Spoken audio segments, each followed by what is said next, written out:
뉴욕의 야경 속에서 한 빌딩의 불이 환하게 빛나고 있었습니다. 그곳은 뉴욕에서 가장 주목받는 스타트업의 본사였습니다. 올리버 리치 34세. 그는 투자자들에게는 승부사, 동료들에게는 혁신가로 불렸지만 요즘 그의 내면은 끝없이 침몰하고 있었습니다. 화려한 스포트라이트 뒤에 숨은 그의 진짜 모습은 지칠 대로 지친 한 남자일 뿐이었습니다. IPO를 앞두고 있던 올리버는 매일 새벽까지 업무에 매달리고 있었습니다. 늘 커피를 손에 들고 있었고 밤낮 없이 울리는 휴대폰 알림 소리에 신경이 곤두섰습니다. 다 괜찮아.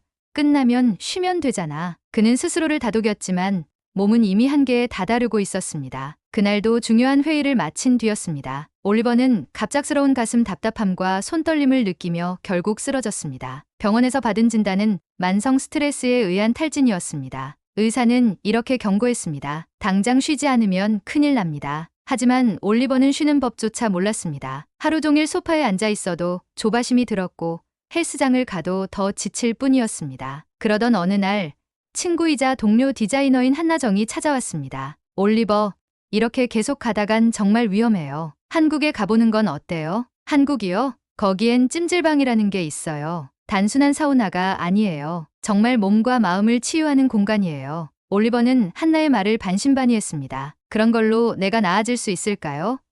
하지만 한나는 계속해서 찜질방의 장점을 설득했습니다. 제가 번아웃 왔을 때도 찜질방 덕분에 회복할 수 있었어요. 그냥 한번 가보세요. 그렇게 올리버는 한나의 추천에 따라 한국행 비행기에 몸을 실었습니다. 인천공항에 도착하자마자 그는 깔끔하고 효율적인 시스템에 감탄했습니다. 공항에서 편리하게 교통카드를 구매하고 지하철을 타고 서울로 들어가는 길에 그는 말했습니다. 여긴 모든 게 잘 정돈돼 있군요. 서울에 도착한 올리버는 곧바로 한나가 추천한 대형 찜질방을 찾았습니다. 입구에는 힐링과 여유의 공간에 오신 것을 환영합니다라는 문구가 걸려 있었습니다. 로비는 깔끔하면서도 독특한 한국적 정취가 느껴졌습니다. 그는 안내 데스크에서 찜질복과 열쇠를 건네받고 옷을 갈아입은 후 찜질방 내부로 들어갔습니다. 처음엔 어색했습니다. 다른 사람들과 같은 찜질복을 입고 바닥에 누워야 한다는 것도 낯설었고 소금방, 황토방 같은 공간의 이름도 이상했습니다. 그러나 황토방 바닥에 조심스럽게 누웠을 때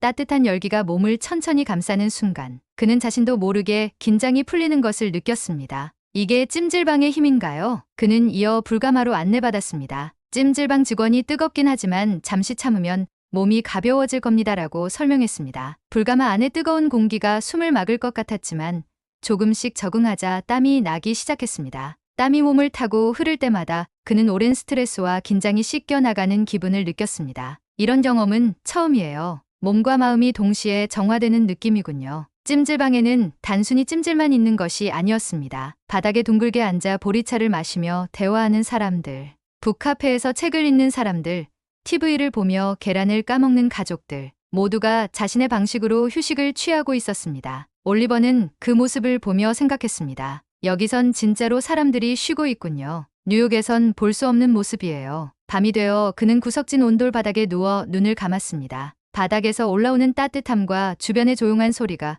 그를 편안하게 만들었습니다. 오랜만에 머리가 맑아지는 기분이었습니다. 그리고 그는 처음으로 이렇게 생각했습니다. 쉬는 것도 배워야 하는 거군요. 올리버는 찜질방에 첫날 밤을 보내고 눈을 뜬 순간 몸이 전날보다 훨씬 가벼워진 것을 느꼈습니다. 오랜만에 깊이 잠든 기분은 그의 머리를 맑게 해주었고 뻐근했던 어깨와 허리도 놀랍게 부드러워져 있었습니다. 효과가 있긴 하군요. 그는 미소를 지으며 일어났습니다. 그러나 이내 다시 생각했습니다. 그래도 이게 정말 다인가? 찜질복을 입고 로비로 나온 올리버는 가볍게 보리차 한 잔을 받아들고 찜질방 내부를 천천히 둘러보기 시작했습니다. 한쪽에서는 아이들이 공놀이를 하고 있었고 다른 한쪽에는 사람들이 둘러앉아 식혜와 구운 계란을 나누며 대화를 나누고 있었습니다. 그는 사람들이 이렇게 자유롭게 쉬는 모습을 보는 것이 이상하다고 느껴졌습니다. 이런 모습은 뉴욕에선 찾아볼 수 없지. 하지만 동시에 그들에게 섞이고 싶다는 호기심이 생기기 시작했습니다. 우선 직원의 안내를 받아 소금방으로 들어가 보기로 했습니다. 문을 열자마자 그는 벽과 바닥에 쌓인 소금을 보고 깜짝 놀랐습니다. 정말 소금이네요. 이렇게 많이요? 직원은 미소를 지으며 설명했습니다. 소금은 몸속의 독소를 배출하고 피부를 진정시키는데 도움이 됩니다. 여기 누워보시면 더 잘 느끼실 거예요. 소금방에 누운 올리버는 처음엔 바닥의 거친 감촉에 조금 불편했지만 점점 몸이 따뜻해지며 근육이 풀리는 기분이 들었습니다. 옆에서는 한 중년 여성이 친구와 이야기를 나누고 있었습니다. 몸이 많이 피곤해 보여요. 처음이세요? 네. 사실 미국에서 왔어요. 이런 곳은 처음입니다. 미국에도 사우나는 있겠지만 찜질방은 또 다르죠. 여기선 몸도 풀고 마음도 가볍게 만드는 게 중요해요. 그들의 친근한 태도에 올리버는 처음으로 한국인들과 대화하며 편안함을 느꼈습니다. 그는 뉴욕에서 늘 경쟁과 긴장 속에서 살아왔던 자신과는 다른 사람들의 여유로운 태도가 신기하게 느껴졌습니다. 소금방을 나와 직원의 추천으로 불가마에 도전해 보기로 했습니다. 처음 문을 열었을 때 뜨거운 열기가 그의 얼굴을 강하게 휘감았습니다. 이건 너무 뜨거운 것 같은데요. 그는 뒤로 물러섰지만 직원은 안심시켰습니다. 처음엔 뜨겁게 느껴지지만 조금만 적응하면 괜찮아질 거예요. 깊게 숨을 들이쉬고 천천히 땀을 내보세요. 그는 조심스럽게 방 안으로 들어가 바닥에 앉았습니다. 처음에는 공기가 숨을 막는 듯 했지만 이내 천천히 숨을 고르며 몸이 적응하기 시작했습니다. 땀이 이마를 타고 흘러내리는 것을 느끼며 그는 스스로에게 말했다. 내 몸에서 무언가가 빠져나가는 느낌이군. 불가마에서 나오며 그는 다른 이용자들과 이야기를 나눌 기회를 가졌습니다. 한 젊은 한국 남성이 웃으며 말을 걸었습니다. 처음이라면 5분도 힘드셨겠어요. 보통 10분 이상 버티기 어려워요. 네, 솔직히 좀 힘들었어요. 하지만 끝나고 나니 정말 가벼워진 기분입니다. 한국 사람들은 불가마에서 땀을 빼는 걸 좋아해요. 스트레스도 풀리고 몸도 깨끗해지니까요. 그의 말을 들으며 올리버는 불가마가 단순한 열기 이상의 의미를 가진다는 것을 깨달았습니다. 점심시간이 되어 올리버는 찜질방 식당을 찾았습니다.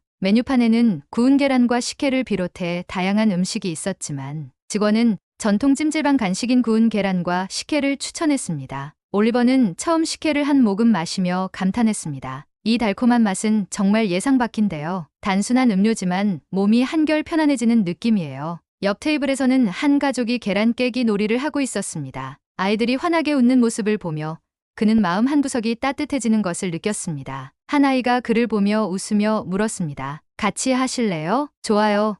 저도 도전해 볼게요. 그는 아이와 함께 계란 깨기 놀이를 하며 오랜만에 순수한 웃음을 터뜨렸습니다. 식사를 마친 후 그는 휴게실로 향했습니다. 사람들이 매트 위에 누워 있거나 잡담을 나누는 모습은 마치 작은 마을 같았습니다. 그는 한쪽 구석에 앉아 찜질방 전용 베개를 베고 눈을 감았습니다. 바닥에서 올라오는 온기와 주변의 잔잔한 소음이 그의 마음을 편안하게 만들었습니다. 그날 저녁 찜질방에서 열린 작은 전통 공연에 참석했습니다. 가야금과 장구의 소리는 그의 마음을 어루만졌고 낯선 악기의 선율은 그에게 깊은 위로를 전했습니다. 공연이 끝난 후 그는 생각했습니다. 한국 사람들은 쉼의 방식에도 문화와 철학을 담고 있구나. 이런 곳은 단순한 힐링 그 이상이야. 그날 밤 그는 찜질방의 온돌방에서 깊은 잠에 빠졌습니다. 그리고 처음으로 이렇게 느꼈습니다. 이곳에서는 내가 누구인지 무슨 일을 하는지 중요하지 않구나. 그냥 나로서 있을 수 있어. 그는 처음으로 진정한 쉼이 무엇인지 깨달아 가고 있었습니다. 한국에서의 며칠 동안 올리버는 찜질방이 주는 독특한 휴식과 힐링에 점점 익숙해졌습니다. 구운 계란과 식혜의 단순함, 황토방의 따뜻한 열기, 그리고 불가마의 땀 배출 효과는 모두 그에게 새로운 감각을 선사했습니다. 하지만 여전히 낯선 문화의 일부는 이해하기 어려운 순간으로 다가왔습니다. 그날은 찜질방 안이 특히 북적거렸습니다. 가족 단위 방문객과 친구들이 주말을 즐기러 온 덕분에 공간 곳곳에서 활기와 웃음소리가 가득했습니다. 올리버는 그런 모습을 흥미롭게 지켜보며 자신도 이 문화에 완전히 적응하고 싶다는 마음이 들었습니다. 출출해진 그는 로비에 있는 매점을 찾았습니다. 구운 계란과 식혜를 사기 위해 줄을 섰고 계산을 기다리며 주변을 둘러보았습니다. 그런데 그의 앞에 있던 한 무리의 사람들이 계산을 하더니 음식을 받지도 않고 매점을 떠났습니다. 올리버는 의아했습니다. 저 사람들은 왜 그냥 가는 거지? 내가 뭘 놓치고 있나? 그가 고민에 빠져 있는 사이 또 다른 손님도 계산을 마치고 음식을 받지 않은 채 뒤로 물러섰습니다. 그는 더 이상 참을 수 없었습니다. 줄 서는 규칙이 없는 건가? 그는 영어로 중얼거리며 카운터 직원에게 말을 걸었습니다. 사람들이 계산을 하고 음식을 안 가져가는 이유가 뭔가요? 직원은 약간 당황한 표정을 지으며 대답했습니다. 아, 그건 가족들이나 친구들에게 음식을 먼저 가져다 주려는 거예요. 여기선 보통 그렇게 해요. 올리버는 순간 자신이 오해했다는 사실을 깨달았습니다. 직원의 말을 곱씹으며 그는 머쓱한 웃음을 지었습니다. 제가 너무 빨리 판단했나 보군요. 줄을 무시한다고 생각했어요. 직원은 고개를 끄덕이며 말을 덧붙였습니다. 처음 오셨으니 충분히 그럴 수 있어요. 한국에서는 이렇게 음식과 따뜻한 마음을 공유하는 게 흔하답니다. 하지만 그가 완전히 마음을 놓기 전에 매점 안에서 또 다른 에피소드가 벌어졌습니다. 뒤에 서 있던 젊은 남성이 계산을 마친 뒤 올리버의 손을 툭 치며 말했다. 줄 좀 앞으로 가실래요? 그 말투는 강압적이지 않았지만 올리버는 순간 당황했습니다. 앞으로 가라니? 내가 뭘 잘못했지? 그는 억울함을 느끼며 대답했습니다. 저는 줄을 서고 있었는데요. 당신이 지나가는 걸 방해하지 않았잖아요. 그러자 남성은 웃으며 손사래를 쳤습니다. 오해 마세요. 저는 그냥 음식을 받으러 갈 길을 말씀드린 거예요. 여긴 그런 식으로 순서를 조정하곤 하거든요. 올리버는 그제야 상황을 이해했습니다. 찜질방의 계산 방식은 미국에서 배워온 규칙적이고 개인주의적인 문화와는 완전히 달랐습니다. 이 사람들은 규칙보다는 신뢰와 배려로 움직이고 있군. 그는 속으로 중얼거렸습니다. 그날 오후 그는 찜질방의 휴게 공간으로 발걸음을 옮겼습니다. 가족들이 음식을 나눠 먹으며 웃는 모습, 친구들이 서로의 등을 밀어주는 모습, 그리고 어른들이 아이들을 돌보는 모습은 마치 따뜻한 공동체의 축소판 같았습니다. 그는 그곳에서 느낀 감정을 한 문장으로 정리할 수 있었습니다. 이 사람들은 서로를 돌보며 쉬는 법을 알고 있구나. 그날 저녁 그는 다시 불가마에 들어갔습니다. 방 안에는 다양한 사람들이 있었지만 한쪽 구석에 앉아있던 노인이 먼저 그에게 말을 걸었습니다. 미국에서 오셨죠? 찜질방은 익숙해지셨습니까? 네. 이제는 조금씩 익숙해지고 있습니다. 특히 오늘 가족들이 음식을 나누는 모습을 보고 감명을 받았습니다. 한국에서는 이런 일이 당연한 건가요? 노인은 미소를 지으며 답했습니다. 물론이죠. 찜질방에서는 몸뿐 아니라 관계도 데우는 법을 배웁니다. 한국 사람들은 이런 작은 행동으로 서로를 배려하고 따뜻한 마음을 나눕니다. 열기는 몸을 덮이지만 마음을 덮이는 건 결국 사람 사이의 신뢰와 배려죠. 그 말은 올리버의 마음에 깊은 울림을 주었습니다. 그는 불가마에서 나와 온돌방으로 돌아가는 길에 자신이 느낀 것을 곱씹었습니다. 찜질방은 단순히 개인적인 힐링 공간이 아니었습니다. 그것은 사람과 사람을 연결하는 장소였고 올리버는 그 연결 속에서 스스로가 점점 녹아들고 있음을 느꼈습니다. 그날 밤 그는 온돌방에서 깊은 잠에 빠졌습니다. 하지만 그의 머릿속은 또 다른 생각으로 가득했습니다. 이런 따뜻함을 뉴욕에서도 나눌 수 있다면 얼마나 좋을까? 한국에서의 마지막 날 밤, 올리버는 찜질방의 온돌 바닥에 누워 조용히 눈을 감았습니다. 몸은 따뜻했지만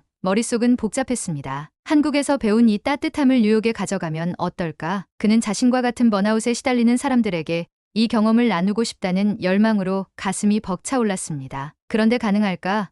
뉴욕 사람들이 이런 문화를 받아들일까? 의심과 설렘이 교차했지만 그는 비행기에 오르며 결심했습니다. 한국에서 배운 건 도전과 신뢰의 가치야. 나도 도전해보자. 뉴욕으로 돌아온 그는 곧바로 프로젝트에 착수했습니다. 올리버는 한국에서 경험한 찜질방의 본질을 잃지 않으면서도 뉴욕이라는 도시의 감각에 맞는 현대적인 변화를 더하고 싶었습니다. 황토방, 소금방, 불가마 같은 전통적인 요소는 꼭 포함시키되 뉴요커들이 자연스럽게 받아들일 수 있도록 공간을 더 스타일리시하게 설계하기로 했습니다. 처음부터 난관이 많았습니다. 황토와 소금 같은 전통 재료를 수입하는 과정은 예상보다 더 복잡하고 비용도 많이 들었습니다. 이건 단순한 인테리어가 아니야. 문화 그 자체를 옮기는 일이야. 그는 스스로를 다독이며 하나씩 문제를 해결해 나갔습니다. 가장 큰 도전은 현지의 건축 규제였습니다. 불가마와 온돌 같은 한국식 구조물은 뉴욕 건축 기준에 맞지 않았고 그는 설계도를 여러 번 수정해야 했습니다. 전문가들은 말했습니다. 이렇게 어려운 과정을 겪으면서도 이걸 꼭 해야 하는 이유가 뭔가요? 그는 단호하게 대답했습니다. 이건 단순한 시설이 아니에요. 사람들에게 쉼과 연결을 전하는 공간입니다. 꼭 해야만 하는 이유가 충분해요. 8개월 후 드디어 뉴욕 힐링 라운지가 문을 열었습니다. 외관은 뉴욕다운 세련된 디자인을 유지했지만 내부는 한국 찜질방의 정서를 완벽히 재현했습니다. 황토방의 은은한 냄새와 따뜻함, 소금방의 고요함, 불가마의 강렬한 열기, 그리고 온돌 바닥으로 이루어진 넓은 휴게실까지 모든 요소가 세심하게 설계되어 있었습니다. 하지만 초기 반응은 냉랭했습니다. 찜질방? 그게 뭐지? 뉴욕에서 이런 게 통할까? 라운지를 방문하는 사람들조차도 의아해하는 경우가 많았습니다. 그는 직접 손님들에게 찜질방을 소개하며 문화적 차이를 설명하기 시작했습니다. 이곳은 단순히 땀을 흘리거나 쉬는 공간이 아닙니다. 몸과 마음을 동시에 치유하는 곳이죠. 이 열기는 단순히 몸을 데우는 게 아니라 마음까지 따뜻하게 만드는 힘이 있습니다. 처음에는 그의 말을 반신반의하던 사람들도 황토방에 누워보거나 불가마를 체험한 후에는 하나같이 감탄했습니다. 힐링 라운지가 점차 알려지면서 다양한 사연을 가진 사람들이 이곳을 찾기 시작했습니다. 한 광고 회사 직원인 리사는 불가마에서 땀을 흘린 후 오랜만에 피로가 풀리는 경험을 했습니다. 그녀는 휴게실에서 구운 계란을 먹으며 눈물을 흘리며 말했습니다. 여기서 처음으로 숨통이 트였어요. 매일 밤잠 못 들 정도로 스트레스를 받았는데 여기선 모든 걸 내려놓을 수 있었어요. 한 중년 부부는 소금방에서 명상을 한 뒤 오랜만에 손을 잡고 웃었습니다. 우리가 이렇게 조용히 함께 시간을 보내본 게 언제였더라? 아내는 남편에게 미소를 지으며 말했습니다. 한 젊은 예술가는 황토방에서 영감을 얻었습니다. 이곳의 따뜻함이 제 창작 에너지를 다시 불러일으켰어요. 뭔가를 만들어내고 싶다는 열정이 다시 생겼습니다. 특히 올리버는 힐링 라운지에서 사람들이 자연스럽게 연결되고 서로 돕는 모습을 보며 감동했습니다. 계란 깨기 대회에서 아이들의 웃음소리가 울려 퍼지고 불가마에서 처음 만난 사람들이 서로 땀 흘린 경험을 나누며 웃는 모습은 그에게 한국 찜질방의 철학이 뉴욕에서도 살아났음을 보여줬습니다. 그날 밤 그는 라운지의 온돌 바닥에 앉아 사람들을 바라보았습니다. 한쪽에서는 직장 동료들이 보리차를 나누며 대화를 나누고 있었고 다른 쪽에서는 부모와 아이가 구운 계란을 함께 까고 있었습니다. 그는 문득 한국 찜질방에서의 기억이 떠올랐습니다. 몇 달 후 뉴욕 힐링 라운지는 단순한 트렌드를 넘어 새로운 문화적 현상으로 자리 잡았습니다. 사람들은 이곳에서 번아웃을 해소하고 관계를 회복하며 잃어버렸던 자신을 되찾았습니다. 라운지의 한쪽 벽에는 이런 문구가 적혀 있었습니다. 쉼은 단순한 게으름이 아니라 더 나은 삶을 준비하는 시간입니다. 올리버는 미소를 지으며 중얼거렸습니다. 한국에서 배운 그 따뜻함이 뉴욕에서도 사람들의 삶을 바꾸고 있군. 여러분 오늘 이야기 어떠셨나요? 마음에 드셨다면 좋아요와 구독 부탁드립니다. 여러분의 응원이 영상 제작에 큰 도움이 됩니다. 감사합니다.